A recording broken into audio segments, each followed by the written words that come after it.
ఇప్పుడే జీ5 app download చేయండి. చూడండి మీ ఫేవరెట్ టీవీ షోస్ ఎప్పుడైనా ఎక్కడైనా. మాట్లాడితే వెళ్ళిపో అంటున్నావు. ఇదేమైనా నీ ఇల్లా, నీ కష్టార్జితమా? నన్ను వెళ్ళగొట్టడానికి నీకున్న హక్కు అధికారాలు ఏంటి? ఇది నా అత్తారిల్లక్క. నేను మామ భార్య స్థానంలో ఉన్నాను. ఈ ఇంటి కోడలి హోదాలో ఉన్నాను. ఈ ఇల్లు, నీ స్థానం, హోదా అన్నీ నేను నీకు పెట్టిన భిక్షే. చిన్నప్పుడు నేను కట్టుకున్న బట్టలు, ఆడుకున్న బొమ్మలు, చదువుకున్న పుస్తకాలు నీకిచ్చినట్టు ఈ అత్తారింటిని, రామ్ గారి భార్య స్థానాన్ని, కోడలిగా హోదాని నేను నీకిచ్చాను. నిజానికి ఈ ఇల్లు, స్థానం, హోదా అన్నీ నావి. నేనొద్దులుకుంటే నువ్వు అడుగు పెట్టావని మర్చిపోకు. రామ్ గారు మొదట ఇష్టపడింది, మహాలక్ష్మి గారు కోడల్ని చేసుకోవాలనుకుంది నన్ను కాని నిన్ను కాదు. ఇప్పుడు నువ్వు అనుభవిస్తున్నదంతా నీకు బై ఛాన్సే తప్ప చాయిస్ కాదు. ఇవేవి నువ్వు కోరుకుంటే దక్కినవి కాదు, నేను వద్దనుకుంటే వచ్చినవి. ఏంటక్కా పెద్ద పెద్ద మాటలు మాట్లాడుతున్నావు? నువ్వు చిన్న బుద్ధులు చూపిస్తే నేను పెద్ద మాటలే మాట్లాడాల్సొస్తుంది. నిజమే అక్క, నా బుద్ధి చిన్నదే. అందుకే చిన్నప్పటి నుంచి నువ్వు ఏది విసిరేసినా తీసుకున్నాను. అది అలవాటైపోయి పెద్దయ్యాక నువ్వు ఈ ఇంటిని, మామని విసిరేస్తే తీసుకున్నాను. నువ్వు చెప్పినట్టు ఇవేవి నేను కోరుకుంటే దక్కలేదు, నువ్వు వదిలేస్తే వచ్చాయి. ఒప్పుకుంటున్నాను, నువ్వు ఎప్పుడు నాకు మంచే చేశావు. కానీ ఇప్పుడు నీకు నువ్వు చెడు చేసుకుంటున్నావక్కా. నీకు తెలియకుండా నువ్వు ఒక ఊబిలో కోరుకుపోతున్నావు. అలా చెప్పి నన్ను భయపెట్టాలనుకుంటున్నావా, లేక రామ్ గారి గురించి భయపడుతున్నావా? నాకు రామ్ గారి మీద నమ్మకం ఉందక్కా. అయితే నా మీద లేదా? మహాలక్ష్మి అత్తయ్య మీద లేదు. ఆవిడ నాకు హాని చేస్తుందని భయపడుతున్నావా, లేక నీకు ఆపద అని భయపడుతున్నావా? మనిద్దరికి ప్రమాదమని చెప్తున్నాను. నువ్వు చెప్పే ప్రమాదమేదీ నాకు కనిపించట్లేదు. నా సమస్య నా కళ్ళ ముందే ఉంది. అది తీరే వరకు నేను ఇక్కడే ఉంటాను. అది కాదక్కా. నువ్వింకేం చెప్పొద్దు సీత. ఇంకేం చెప్పినా వినను. నన్ను ఇక్కడికి తీసుకొచ్చింది మహాలక్ష్మి గారు. ఒకవేళ నేను వెళ్ళిపోవాలనుకుంటే ఆవిడ చెప్తేనే వెళ్తాను. నీకు చేతనైతే అమ్మ నాన్నలతో కాదు, ఆవిడతో చెప్పించు. వెళ్ళు. నీ కన్నీటి బొట్టు ఎంత అందంగా ఉంది సీత. నా చేతిలో పడి నృత్యం అవుతుందేమో అనిపిస్తోంది. నిన్ను నేను ఏడిపించాలి అనుకుంటే మీ అక్కే నిన్ను ఏడిపించేసింది. ఎంతైనా మధు నాకు కాబోయే కోడలు కదా. నా వారసత్వం ఇప్పుడే తీసుకుందేమో. ఇందాక మీ అక్క చెల్లెళ్ళు మాట్లాడుకున్నది మొత్తం వినేశాను సీత. వినసొంపైన సంగీతం విన్నట్టుగా అనిపించింది.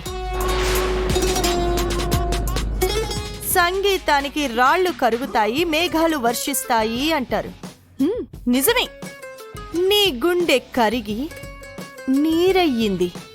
నీ కళ్ళు కన్నీటి వర్షాన్ని కురిపించాయి. నేను మీ అక్కని మార్చలేను అన్నావు. మధుమితలో మార్పు వచ్చింది. మీ అమ్మా నాన్నలు మీ అక్కని తీసుకెళ్ళిపోతారు అన్నావు. మధుమిత వాళ్ళని తిప్పి పంపించేసింది. మీ అక్క నా మాటలు నమ్మదు అన్నావు. మధుమిత ఇప్పుడు నన్నే నమ్ముతుంది. నేను చెప్తే తప్ప ఈ ఇంట్లో నుంచి వెళ్ళను అంది. How sad it is Sita. Sorry, నీకు ఇంగ్లీష్ రాదు కదా. నీకు ఎంత కష్టం వచ్చింది సీత. శత్రువైనా నీ మీద జాలి పడాలని అనిపిస్తోంది. కానీ ఇప్పుడే వద్దులే, దానికి ఇంకా టైం ఉంది. మీ అక్క చేతే నిన్ను ఇంట్లో నుంచి గెంటించేసి మీ అక్కను కోడలుగా ఎంట్రీ ఇప్పించిన తర్వాత దిక్కు మొక్కు లేకుండా నువ్వు వీధిలో పడి ఏడుస్తుంటే అప్పుడు నీ మీద జాలిపడి నా పగ ప్రతీకారం అన్నీ వదిలేస్తాను. చచ్చిన పాముని ఇంకా చంపకూడదు కదా. ఆగత్తా, మీ పాటికి మీరేదో చెప్పి వెళ్ళిపోతున్నారు. నేను చెప్పేది వినరా?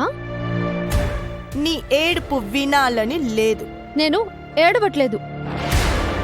నీ కన్నీటి బొట్టు నా చేతిలో సాక్ష్యంగా ఉంది. అది బిందువు కాదు, సింధువి.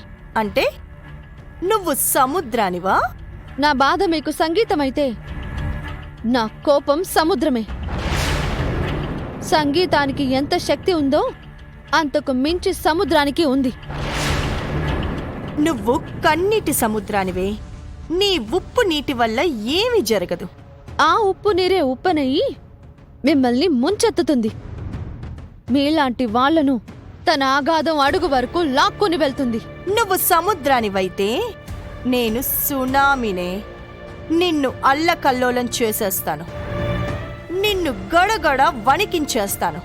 నీళ్ళన్నీ ఇంకిపోయి ఎడారిగా మార్చేస్తాను. మా అక్కను మార్చానని సంబరపడిపోకు. నా భర్త రామ్ని మార్చలేవు. వాడు నా కొడుకే. మళ్ళీ వాణ్ణి మార్చటమేంటి? నేను ఏం చెప్పినా వింటాడు. నేను ఆయన భార్యని. నా గురించి నీలా చెడుగా ఆలోచించరు. రామ్ మధుమిత గురించి మంచిగా ఆలోచిస్తే చాలు. నేననుకున్నది నెరవేరుతుంది. నా భర్త నాకు అన్యాయం చెయ్యరు. ఆయన మారనంత వరకు మీరు ఏమీ చేయలేరు. అయితే రామ్ని కూడా మార్చేస్తాను. నేను ఆయన మనసులో ఉన్నాను. అది మార్చడం మీ వల్ల కాదు. మీ అక్క మనసులో కూడా నువ్వున్నావే. 20 ఏళ్ళు కలిసి పెరిగిన మీ అక్కే నీకు వ్యతిరేకంగా మారినప్పుడు రామ్తో నీ పెళ్ళయి 6 నెలలు కూడా కాలేదు. రామ్ మారడా ఏంటి? తెంచుకుంటే తెగిపోయేది కాదు మా బంధం. మీ అక్క పేగు బంధమే తెంచుకుంది. రామ్ తాళి బంధం తెంచుకోలేడా? అలా జరగదు. ఎప్పటికైనా నా సీతే నాకు కావాలని నా భర్తతో చెప్పిస్తాను. నాకు సీత వద్దు, మధుమితే ముద్దు అని రామ్ అంటే అప్పుడేం చేస్తావు? ఆయన ఎప్పటికీ అలా అనరు. నేననిపిస్తాను. అది అసాధ్యం. నేను సాధ్యం చేసి చూపిస్తాను.